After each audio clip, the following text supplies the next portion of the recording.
Assalamualaikum warahmatullahi wabarakatuh.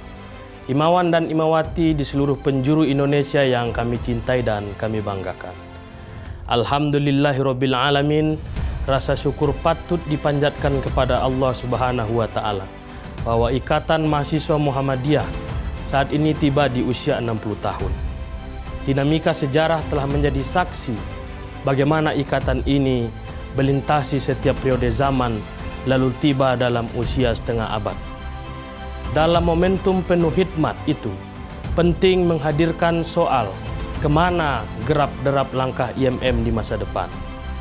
Sebagai organisasi mahasiswa di Indonesia, kader IMM patut berbangga bahwa organisasi ini tumbuh sebagai kekuatan sosial yang besar untuk menggerakkan dinamika masyarakat. Kekuatan ikatan itu utamanya dilihat dari: pertama, organisasi ini sungguh memiliki kuantitas kader yang sangat banyak dan besar, tersebar di 34 Dewan Pimpinan Daerah, 352 pimpinan cabang, serta 3.260 pimpinan komisariat. Bilangan jumlah kader tersebut membuktikan daya jangkau pergerakan IMM yang telah menyentuh seluruh sudut penjuru daerah. Kedua, tak sekedar bilangan jumlah belaka, ratusan ribu kader IMM se-Indonesia itu ialah sumber daya manusia yang unggul, yang terdidik di universitas dan terbina dalam aktivitas organisasi. Ketiga, IMM saat ini memiliki banyak tokoh intelektual yang setia mengembangkan ijtihad pemikiran dalam ikatan. Keempat, ikatan ini sesungguhnya memiliki modal sejarah yang panjang, kumpulan pengalaman, keberhasilan dan tantangan yang terus-menerus dihadapi oleh IMM.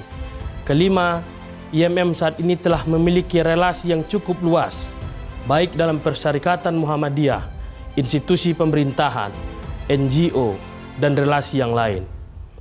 Modal relasi tersebut memungkinkan IMM untuk memperluas pengaruhnya di sektor publik.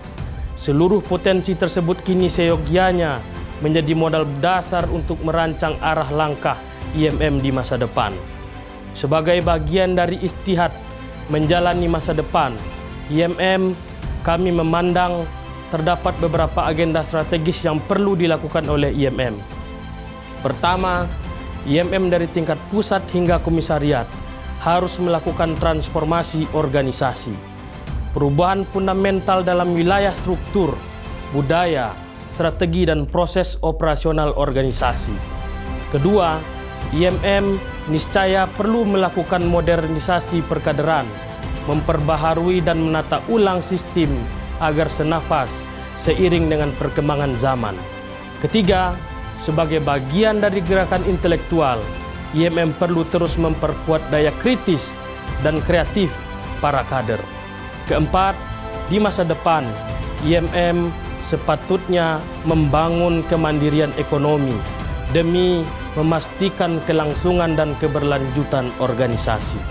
Kelima, senada dengan visi misi Persyarikatan Muhammadiyah, IMM perlu terus mendorong praktik beragama yang inklusif dan berkemajuan.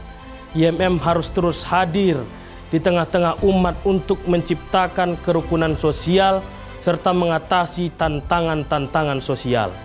Keenam, IMM di masa depan perlu terus memperluas radius pergaulan, memperbanyak kemitraan strategis yang secara sinergis bekerja sama untuk membangun umat dan bangsa.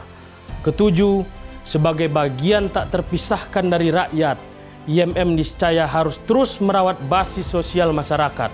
8. IMM harus menghiasi ruang digital dan teknologi dengan tetap mengedepankan moralitas dan keadaban publik. Agenda-agenda strategis tersebut tentu bertumpu pada kehendak kolektif untuk memajukan organisasi ini, sebangun dengan harapan lahirnya masyarakat yang adil, makmur dan sejahtera. Sebagai bagian akhir dari pidato ini, izinkan saya memanjatkan harapan. Semoga tapak langkah pergerakan IMM di masa depan dirahmati oleh Allah Subhanahu wa taala. Billahi fi sabilil haq, fastabiqul khairat. Assalamualaikum warahmatullahi wabarakatuh.